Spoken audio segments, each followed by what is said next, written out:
புற்றுநோய் என்பது உடலின் உள்ளுறுப்புகளில் மட்டும் ஏற்படுவதல்ல, இது உங்கள் தோலில் கூட ஏற்படும்.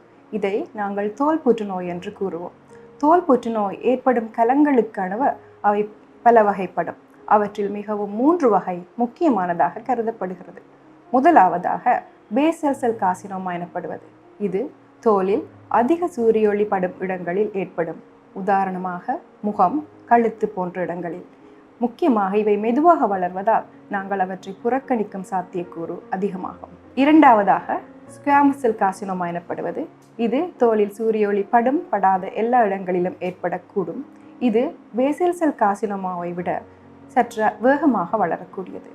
மூன்றாவது வகை மெலனோமா. இது மிகவும் வேகமாக வளர்ந்து உடலின் உள்ளுறுப்புகளை பாதிக்கக்கூடியது. இது மிகவும் ஆபத்தான வகையாகும். நீங்கள் எப்போது தோல் புற்றுநோயை சந்தேகிக்க வேண்டும்?